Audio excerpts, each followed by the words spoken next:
everybody, and welcome back to Regaining the Balance. I'm going to be reading the Emerald Tablet 5, The Dweller of Unal. The Dwellers, huh? I wonder if this has anything to do with the old Enoch, the Dwellers. Interestingly enough, Enoch is also considered Thoth and Hermes by certain people, so just keep that in mind. I thought that was kind of interesting when I found that out. Excuse me. So, let's poke this up a little bit. So, let's see here. The Dweller of Unal. Okay, and there you are. There we go. Emerald Tablet 5, The Dweller of Unal. Oft dream I of buried Atlantis, lost in the ages that have passed into night. Aeon on aeon thou existed in beauty, a shining through the darkness of night. Mighty in power, ruling the earthborn, lord of the earth in Atlantis' day. King of the nations, master of wisdom, light through Suntal, keeper of the way. Dwelt in his temple, the master of Unal, light of the earth in Atlantis' day. And just like to point out the way is considered by Buddhism as the path of enlightenment. Just want to point that out. Master he from cycle beyond us, living in bodies as one among us, as one among men. Not as the earthborn, he from beyond us, son of a cycle, advanced beyond men. Know ye, O man, that Horlet the master was never one with the children of men. Far in the past time, when Atlantis first grew as a power, appeared there one with the key of wisdom, showing the way of light to all. Showed he to all men the path of attainment, way of the light that flows among men, mastering darkness, leading the man soul upwards to heights that were one with the light. Divided the kingdoms he into sections, 10 were they, ruled by children of men. Upon another built he a temple, but not by the children of men. Out of the ether called he its substance, molded it, formed by the power of Yotolan. Into the forms he built with his mind. Mile upon mile it covered the island. Space upon space it grew in its might. Black yet not black, but dark like the space-time, deep in its heart the essence of light. Swiftly the temple grew into being, molded as and shaped by the word of the dweller, called from the formless into a form. Builded he then within it great chambers, filled them from forms called forth from the ether, filled them with wisdom called forth by his mind. Formless was he within his temple, yet was he formed in the image of man, dwelling among them, yet not of them. Strange and far different was he from the children of men. Chose he, then, from among the people 3 who became his gateway. Chose he the 3 from the highest to become his links with Atlantis. Messengers they, who carried his counsel to the kings of the children of men. Brought he forth others and taught them wisdom. Teachers they to the children of men. Placed he them on the island of Undal to stand as teachers of light to men.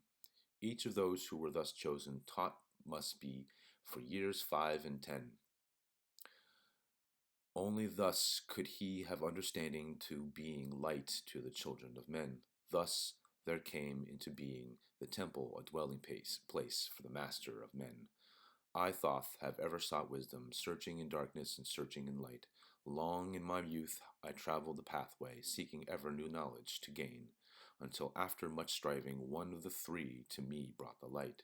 Brought he to me the commands of the dweller, called me from the darkness into the light. Brought he me before the dweller, deep in the temple, before the great fire. There on the great throne beheld I the dweller, clothed with the light and the flashing with fire. Down I knelt before that great wisdom, feeling the light flowing through me in waves. Heard I the voice of the dweller, quote, O darkness, come into the light. Long have ye sought the pathway to the light. Each soul on earth that loosens its fetters shall soon be made free from the bondage of night. Forth from the darkness have ye arisen, closer approaching the light of your goal. Here ye shall dwell as one of my children, keeper of the records gathered by wisdom. Instrument thou the light from the beyond, ready be thou made to do what is needed. Preserver of wisdom, though the ages of darkness that shall come fast on the children of men. I think that meant through the ages of darkness that shall come fast on the children of men. Live thee here and drink of all wisdom, secrets and mysteries unto thee shall unveil. Unquote. Then answered I, the master of cycles, saying, quote, O light that descended to men, give thou to me of thy wisdom, that I might be a teacher of men. Give thou of my light, that I may be free. Unquote. Spoke then to me again the master, quote, Age after age shall ye live through your wisdom, I, when over Atlantis the ocean waves roll, holding the light through hidden in darkness, though hidden in darkness, ready to come whenever thou shalt call. Go thee now and learn greater wisdom. Grow thou through light into infinities all. Unquote. Long then dwelt I in the temple of the dweller, until at last I was one with the light. Followed I then the path to the star plains, followed I then the pathway to light. Deep into earth's heart I followed the pathway, learning the secrets below as above, learning the pathway of the halls of Amenti, learning the law that balances the world. To earth's hidden chambers pierced I by my wisdom, deep through the earth crust into the pathway, hidden for ages from the children of men, unveiled before me ever more wisdom until I reached a new knowledge, found that all is part of an all, great and yet greater than all that we know. Searched I infinity's heart through the ages, deep and yet deeper, more mysteries I found. Now as I look back through the ages, know I that wisdom is boundless, ever grown greater throughout the ages, one with infinities greater than all. Light there was in ancient Atlantis, yes, darkness too was hidden in all. Fell from the light into the darkness some who had risen to heights among men. Proud they became because of their knowledge, and proud were they of their place among men. Deep delved in they into the forbidden, opened the gateway that led to below. Sought they to gain ever more knowledge, but seeking to bring it up from below. He who descends below must have balance, else he is bound by lack of our light. Open then they, open they then by their knowledge pathways forbidden to man. But in his temple, all-seeing, the dweller lay in his Aguanti, which through Atlantis his soul roamed free. Saw he the Atlanteans by their magic opening the gateway that would bring to earth a great woe. Fast fled his soul then back to his body. Up he arose from his Aguanti. Called he the three mighty messengers, gave the commands that shattered the world. Wow. Deep neath the earth crushed to the halls of Amenti, swiftly descended the dweller. Called he then on the powers of the seven lords wielded, changed the earth balance. Down sank Atlantis beneath the dark waves. Shattered the gateway that had been opened, shattered the doorway that led down below. All of the islands were shattered except Unal, and part of the island of the sons of the dweller. Preserved he them to be the teachers, lights on the path for those to come after, lights for the lesser children of man. Called he then I Thoth before him, gave me commands for all I should do, saying, quote, Take thou, O Thoth, all of your wisdom, take all your records, take all your magic, go thou forth preserving the records until in time light grows among men. Light shall thou be all through the ages, hidden yet found by enlightened men. Over all earth give we ye power, free thou to give or take it away. Gather thou now the sons of Atlantis, take them and flee to the people of the rock caves. Fly to the land of the children of Chem.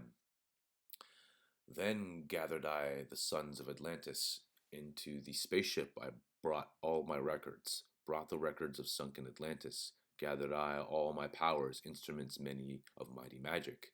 Up then we rose on wings of the morning. High we rose above the temple, leaving behind the three and the dweller, deep in the halls and neath the temple. Down neath the waves sank the great temple, closing the pathway to the lords of the cycles. Yet ever to him who has knowing, open shall be the path to Amenti. Fast fled we then on the wings of the morning, fled to the land of the children of Chem. There by my power I conquered and ruled them, raised I to light the children of Chem. Deep neath the rocks I buried my spaceship, waiting the time when man might be free. Over the spaceship erected a marker in the form of a lion, yet like unto man. There neath the image rests yet my spaceship, forth to be brought when need shall arise. Know ye, O man, that far in the future invaders shall come from out of the deep. Then awake, ye who have wisdom, bring forth my ship and conquer with ease.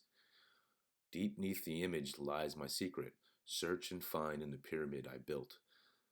Each to the other is the keystone, each the gateway that leads to life. Follow the key I leave behind me. Seek, and the doorway to life shall be thine. Seek thou in my pyramid, deep in the passage that ends in a wall. Use thou the key of the seven, and open to thee the pathway will fall. Now unto thee I have given my wisdom. Now unto thee I have given my way. Follow the pathway. Solve thou my secrets. Unto thee I have shown the way. Whoa. And here we have The Face of God by Chapel Tibet. And we see the square, we see two squares, we see the above and below, quote unquote, the Star of David, and then we see a triangle in the middle of it. And I don't know how many of these is split, but and we have the four sides, the four flowers here as well. Which was also, if you look at a lot of other old documents, it would be considered the four angels, but it's also part of something much older, the Quatrinity, I think it's called.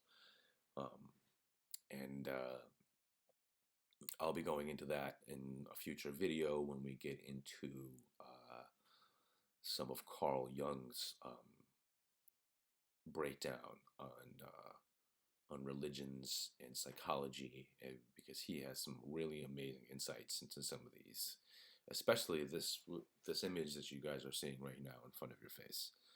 So, what an interesting, what a fascinating book that one was. I'm not really sure. I mean, this is sort of talking about the destruction of the world, because our absolute hubris and our selfishness and our obsession of ego and power, and really power over others rather than of the power of being able to free all people, seems to be the thing that destroyed this civilization. And I hate to say it, but it seems like that's exactly what's going on now. You know, the Lord of the Cycles must be up to something, because holy shit.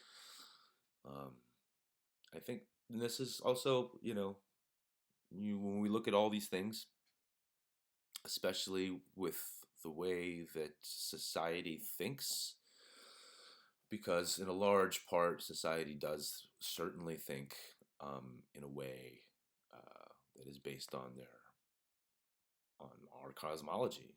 And unfortunately, we have generations of materialism brought to us by the theory of Darwin. And while evolution in and of itself is something that does happen, this whole idea that all things are just part of some mechanistic machine without any kind of spirit to it is, done a real number to society, in my opinion. Because what is there to live for if you have no soul? And then, even then, if you think that your life is going to end at death, then, what is there to live for? What is there to live for? I mean, like, what's the point of it all? Why be good to anybody, if you know what I mean? And then, even then, like, the idea that, again, I've mentioned this before, but, if you're born into this life and you only have one life to live, and you have the entire deck stacked against you, and if you don't follow the rules of whichever religion you're talking about, then you're going to spend the rest of eternity in hell, right? So I don't buy that one bit. In my opinion, and this is based on my experience and based on all the things I've learned over the last, 20 years or so, it's just one of those things that we don't people take for granted, and I think that the problem is that this idea of one life instead of multiple lives takes the responsibility out of being somebody, or doing the right thing. And it's not. And the thing is that the way that we're taught about doing the right thing is based on punishment from God, and that really kind of means, and it depends on which God you're talking about. One God punishes the way another God doesn't punish, and none of that stuff makes sense to me. It never has. Ever since I was a child, growing up as a Catholic, I always asked, well, why in the world would somebody who had never heard of Christianity but lived a good life not be able to go to heaven? And it's because, and I was just told because they didn't believe in Jesus Christ or whatever else, and I just find that to be ridiculous. So that's the thing. I think all religions and all faiths have a basis in the truth, but we as people stuck in this illusion have this tendency to create hierarchies and belief systems, and then we then use those belief systems to hate others because they don't believe what we believe. And sometimes we use those belief systems to murder others for the same reasons. And that's just ridiculous. It doesn't make any sense at all. And the stuff, even in this book and so many others that I'm going to be sharing with you, just destroys that idea.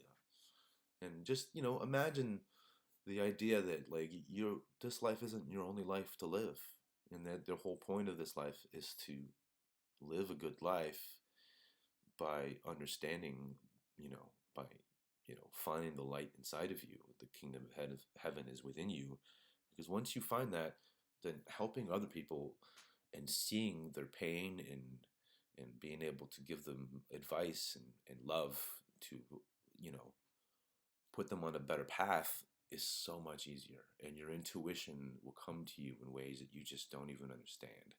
Well, you will understand. You might not now, but you'll understand it then once you get to that point of your spiritual growth, because your intuition will tell you everything that you need to know about almost any situation you live through. And as you start to hear and you feel that spirit inside of you, that fire, you will know so many of the right answers, and you'll be able to make better decisions in your life based on the truth rather than on a lie. And you will free yourself in ways that nothing else could free you in those ways. And I will help, hopefully I will help bring way more information along those lines to help you guys, or those of you who are interested in getting into that kind of thing. Um, there are some very easy ways of being able to connect. And I think it's important that we all do try to connect, because, you guys have, those of you that don't know, there is just the most amazing joy in doing so. However, you have to pass through understanding and suffering in order to even get to that point, which is why in this here, when they talk about the priests being 5 and 10, being like they have to be 50 years old. Yeah. Each of those who were thus chosen taught must be for years 5 and 10. Only thus could they have the understanding of to being light to the children of men. And I mean, that's the point, because, and that's something like, I actually went to film school myself, and one of the things one of my film school teachers told us was that, you're never going to make most people don't make their big film, their something with meaning until, after 30 or 40, because the simple fact that you haven't had enough of that life experience to make you understand the nuance of life and of storytelling and of going through conflict and adversity, and coming out with love and conquering those adversities and learning something truly amazing about yourself. So, but that's where I'll end it today. I appreciate you guys joining me yet again. Thank you, and I will be back again with another reading. So, see you guys later, And if you'd like to donate anything, we'll have our donation stuff, like PayPal's and whatnot, down in the description box. Otherwise, like, subscribe, and share if you want, other people to check this out. Otherwise, much love to all of you, and I will see you guys later.